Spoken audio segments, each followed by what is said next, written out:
Il s'appelle Li Chengen. C'est la maladie qui l'a amené à croire au Seigneur Jésus.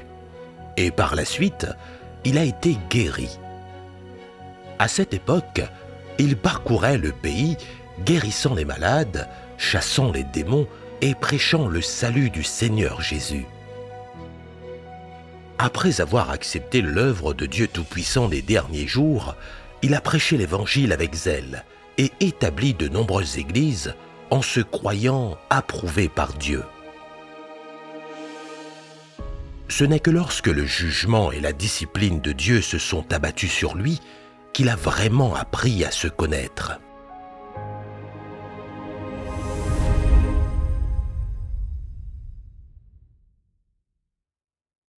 Dépêche-toi et dis-nous. Allez, raconte. Eh bien, quand je croyais au Seigneur Jésus, j'étais dirigeant. Je guérissais les gens et chassais les démons.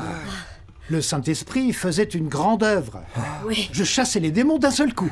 J'avais vraiment un don. Le Seigneur est avec lui. Dieu a commencé sa nouvelle œuvre et le Saint-Esprit a cessé l'ancienne. Je ne pouvais plus chasser les démons. Ce n'était pas ta faute. Le Saint-Esprit n'œuvrait pas. Oui, Exactement. Après que j'ai accepté la nouvelle œuvre de Dieu, on m'a demandé de prêcher l'Évangile. Le Saint-Esprit a recommencé son œuvre. Je gagne des gens où que ce soit. C'est incroyable. Je t'envie. Incroyable. Oui, Ça me vient tout seul, je ne sais pas tu as pourquoi. vraiment du talent. Tu es toujours compétent quoi qu'il arrive. C'est vrai. J'ai été le dirigeant d'une brigade de production. Et je présidais sur à peu près tout dans ce village.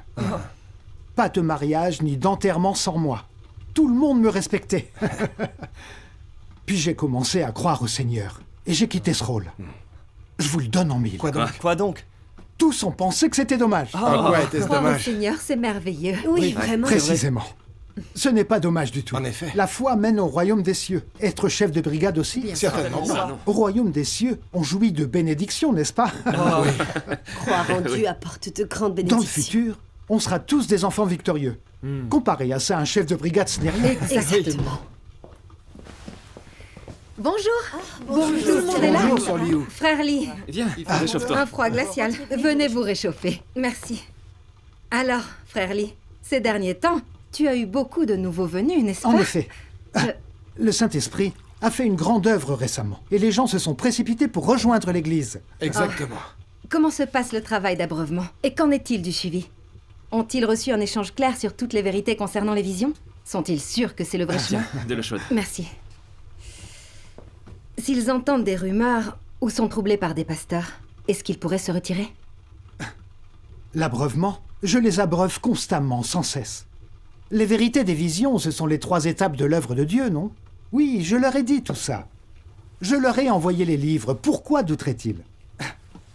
Ne t'en fais pas, hein? Je sais bien sur quoi il faut échanger pour abreuver les nouveaux venus. Alors pas de souci. Ceux qui viennent d'accepter l'Évangile sont comme des nouveaux-nés. Tu ne peux pas être négligent. Une notion, une rumeur infondée, même un mot d'un pasteur pourrait les faire douter, les faire trébucher. Alors ne bâcle pas les choses. Tu dois les traiter comme des bébés. Tu ne peux pas être insouciant. En plus, le grand dragon rouge persécute de plus en plus. Si certains sont craintifs et effrayés, et que tu ne les aides pas rapidement, ils pourraient se retirer. Alors, as-tu examiné toutes ces choses?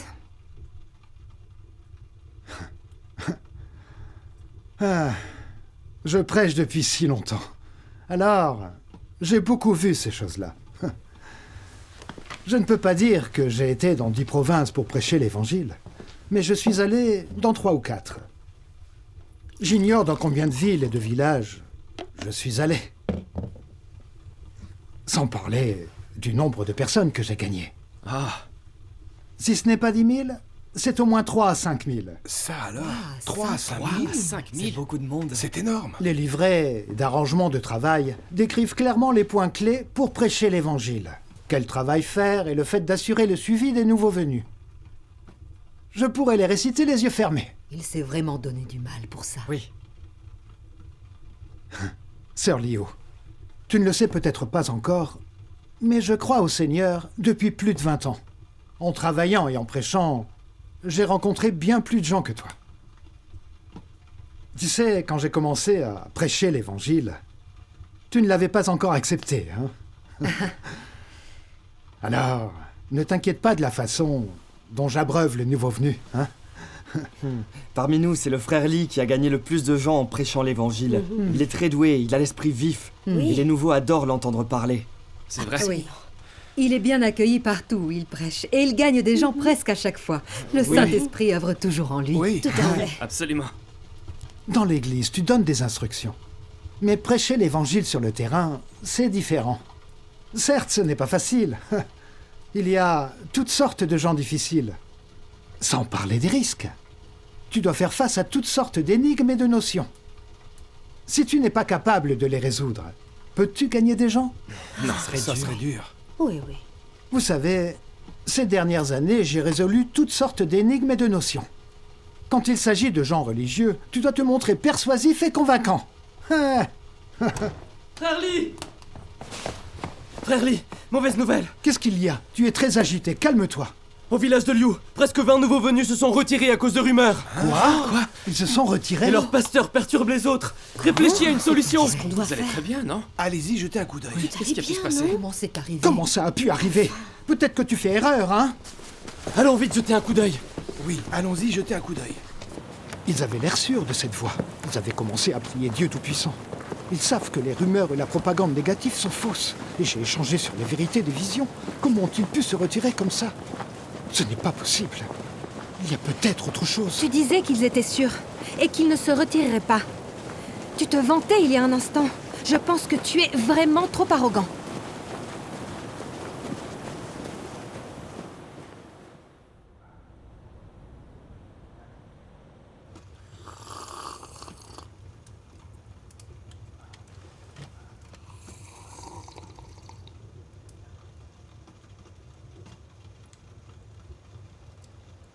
Frère Roux, notre échange l'autre jour n'a-t-il pas rendu les choses très claires? Vous êtes sûr de pourquoi Dieu s'est incarné, pas vrai? Oui, Pourquoi douter maintenant? oui. Quelle est la raison au juste? Oui, dites-nous et on peut échanger. Dites-nous. Oui, ce que vous avez dit alors était juste. Mais ce que dit notre pasteur l'est aussi. Oui.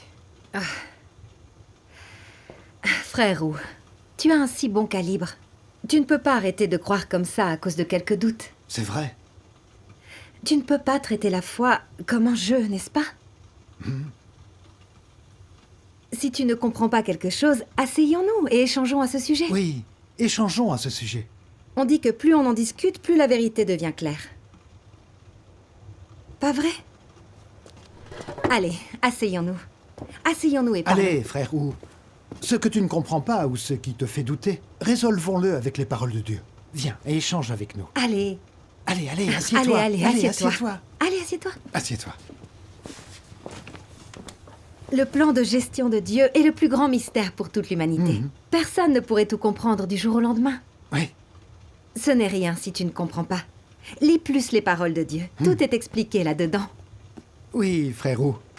Tu dois croire que celui qui exprime ces nombreuses vérités ne peut pas être une personne ordinaire. Oui. Les gens en sont incapables. Lis ce passage des paroles de Dieu et vois si c'est la vérité. Je vais le lire. D'accord. Ici. Telle est la gestion de Dieu. Livrer l'humanité à Satan, une humanité qui ne sait ce qu'est Dieu, ce qu'est le Créateur. Comment adorer Dieu, ou pourquoi il est nécessaire de se soumettre à Dieu et permettre à Satan de la corrompre. Étape par étape, Dieu reprend ensuite l'homme des mains de Satan, jusqu'à ce que l'homme adore totalement Dieu et rejette totalement Satan. C'est la gestion de Dieu. Diacre Liu, Diacre Liu, que faites-vous C'est ici? lui! Il a volé toutes nos bonnes brebis! Frère, mais pourquoi nous rappelez-vous? Le Seigneur Jésus nous a dit de nous aimer les uns les autres. Toi aussi, tu as été foudroyé. Battez-le à mort! vous êtes des croyants en Dieu. Pourquoi traitez-vous les gens comme ça? Battez-le à mort! Tu as volé nos brebis! Battez-le! Tu penses être dans ton droit? Tue-le! Arrêtez! On croit tous au Seigneur, arrêtez! Nos brebis! tuer. On va te tuer. Comment osez-vous voler nos brebis? Debout. Seigneur, Dehors.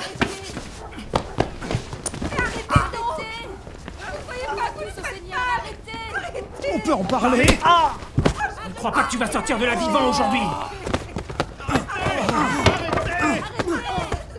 Comment oses-tu les voler? Où est votre humanité?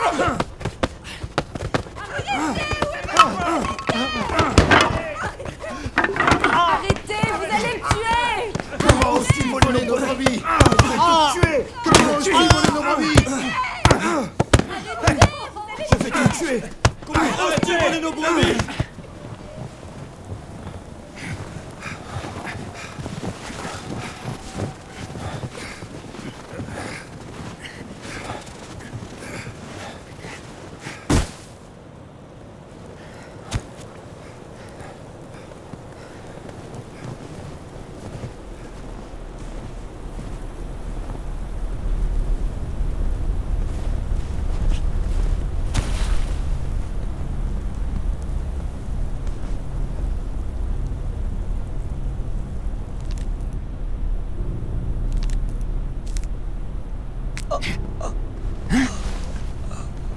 Ce type est encore vivant.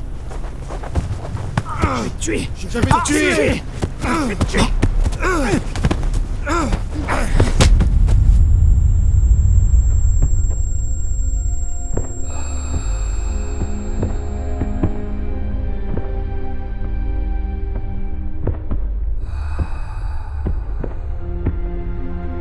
Enlevez-lui ses vêtements.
Je crois pas que tu vas sortir de là vivant aujourd'hui.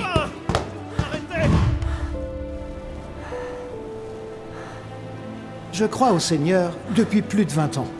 En travaillant et en prêchant, j'ai rencontré bien plus de gens que toi. Tu ne l'avais pas encore accepté, hein?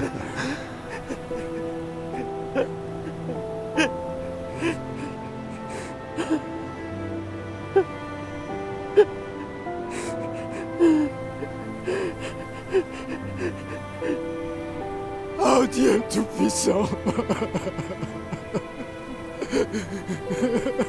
J'étais trop rebelle.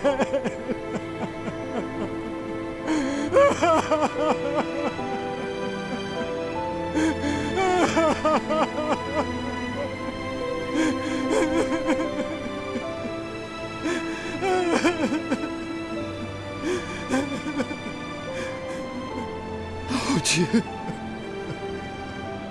J'ai trop honte pour te faire face. Je ne mérite pas de vivre.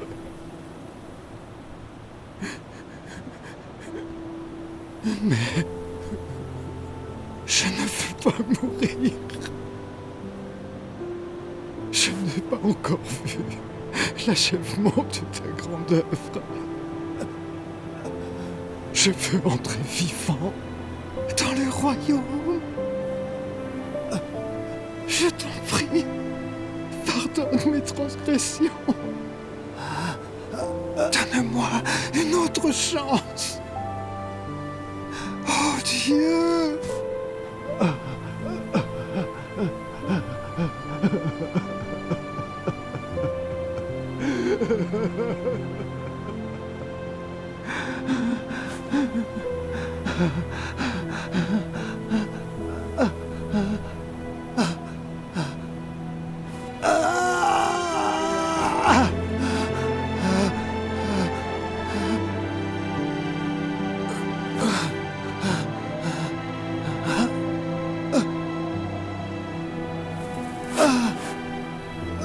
Oh Dieu! Ma vie et ma mort sont entre tes mains. Je souhaite me soumettre à tes orchestrations.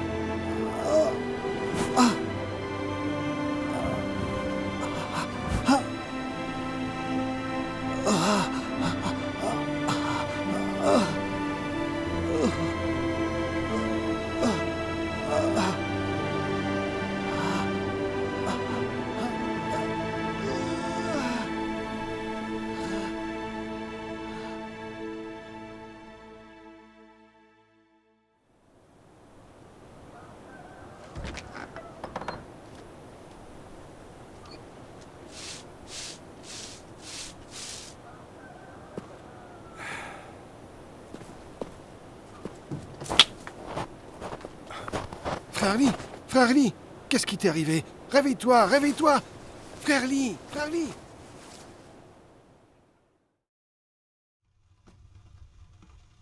Il serait mieux pour vous de consacrer plus d'efforts à la vérité de la connaissance de soi. Pourquoi Dieu ne vous apprécie-t-il pas? Pourquoi votre tempérament lui est-il détestable? Pourquoi trouve-t-il votre discours haïssable? Quand vous avez fait preuve d'un peu de loyauté, vous chantez vos louanges. Quand vous faites une petite contribution, vous exigez une récompense. Vous regardez les autres de haut quand vous montrez un peu de soumission, et vous devenez méprisant envers Dieu quand vous effectuez des tâches insignifiantes. Oh Dieu! Je n'ai pas de place pour toi dans mon cœur. Je suis trop arrogant. Je devrais être maudit, châtié, jugé. Ne bouge pas. Nous allons continuer à lire. Vous réclamez de l'argent, des biens matériels et des compliments pour avoir reçu Dieu. Votre cœur est en peine pour le don d'une pièce ou deux. Pour un don de 10 pièces, vous demandez des bénédictions et un traitement de faveur. Il est véritablement offensant de parler ou d'entendre parler de votre type d'humanité. Qu'y a-t-il de louable dans vos paroles et vos actions? Ceux qui font leur devoir et ceux qui ne le font pas. Ceux qui dirigent et ceux qui suivent. Ceux qui reçoivent Dieu et ceux qui ne le font pas. Ceux qui font des dons et ceux qui n'en font pas. Ceux qui prêchent, ceux qui reçoivent la parole, et ainsi de suite. Tous ces hommes se louent eux-mêmes. Ne trouvez-vous pas cela risible? Vous savez très bien que vous croyez en Dieu. Vous ne pouvez néanmoins pas être compatible avec Dieu. Vous savez très bien que vous êtes tout à fait indigne, mais vous persistez quand même à vous vanter. N'avez-vous pas le sentiment que votre raison s'est détériorée au point que vous n'avez plus la maîtrise de vous-même? Comment pouvez-vous, avec une raison pareille, être apte à entrer en contact avec Dieu? Je suis trop arrogant. Je ne mérite pas d'être sauvé par Dieu. N'êtes-vous pas inquiet pour vous-même à présent? Votre tempérament s'est détérioré au point d'être incompatible avec Dieu. Cela étant, votre foi n'est-elle pas ridicule? Votre foi n'est-elle pas absurde? Comment vas-tu aborder ton avenir? Comment vas-tu choisir le chemin que tu emprunteras? J'ai une si grande tête envers Dieu.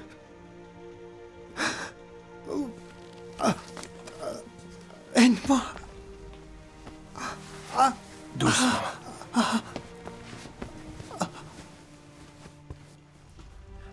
Vas-y, appuie-toi. Doucement.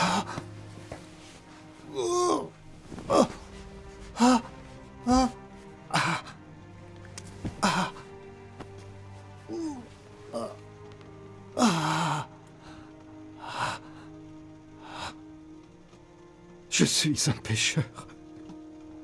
Je ne mérite pas d'être sauvé par Dieu. Dieu a approvisionné ma vie toutes ces années et je l'ai déçu. Je ne mérite que d'être châtié et jugé par Dieu. Dis, on continue à lire?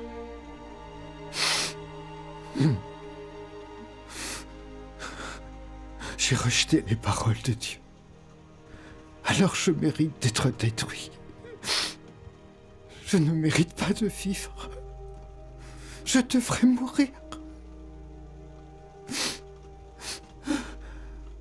Lis. Continue à lire. Votre nature est telle que sans châtiment ni malédiction, vous refuseriez de baisser la tête, de céder. Si vous n'aviez pas les faits sous les yeux, il n'y aurait aucun effet. Amen. Vous êtes de caractère trop ignoble et sans valeur. Dieu, c'est vrai. Dieu a raison. Sans châtiment ni jugement, il vous serait difficile d'être conquis. Et votre injustice et votre désobéissance seraient dures à surmonter. Votre ancienne nature est si profondément enracinée. Si vous étiez placé sur le trône, vous ne sauriez pas quelle est votre place dans l'univers, encore moins l'endroit où vous vous dirigeriez. Vous ne savez même pas d'où vous venez. Alors comment pourriez-vous connaître le Créateur? Sans les malédictions et le châtiment opportun d'aujourd'hui, votre dernier jour serait arrivé depuis longtemps. C'est sans parler de votre destin, ne serait-il pas dans un danger encore plus imminent? Amen. Amen. Sans ce châtiment et ce jugement opportun, qui sait jusqu'où irait votre arrogance? Ou à quel point vous deviendriez dépravé? Ce châtiment et ce jugement vous ont amené jusqu'à aujourd'hui. Et ils ont préservé votre existence. Si vous étiez encore éduqué selon les mêmes méthodes que celles de votre père, qui sait dans quel royaume vous entreriez? Oui, Dieu. Tout ce que dit Dieu est vrai. Vous n'avez aucune aptitude à vous contrôler et à réfléchir sur vous-même. Pour des gens comme vous, mes objectifs seront atteints si vous ne faites que suivre et vous soumettre sans perturbation ni interruption. Ne feriez-vous pas mieux d'accepter le châtiment et le jugement d'aujourd'hui? Quels autres choix avez-vous? Je suis prêt à être châtié et jugé par toi. Même si tu me maudis, je ne me plaindrai sûrement pas. Oh Dieu, pendant tant d'années, je t'ai servi avec un tempérament arrogant. Je n'ai jamais pris tes paroles à cœur. Oui. Je n'avais pas de place pour toi dans mon cœur, ni un cœur qui craint Dieu. Je suis un pécheur. Je suis le premier des pécheurs. Je ne mérite pas d'être sauvé par Dieu, ni d'entendre les paroles de Dieu. Je n'ai pas été à la hauteur des attentes de Dieu. Oh Dieu, je suis indigne. Je suis vraiment indigne.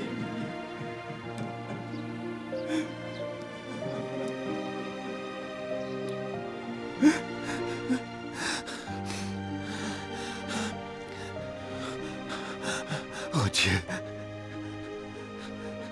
je n'attends pas que tu aies pitié de moi ou que tu me pardonnes.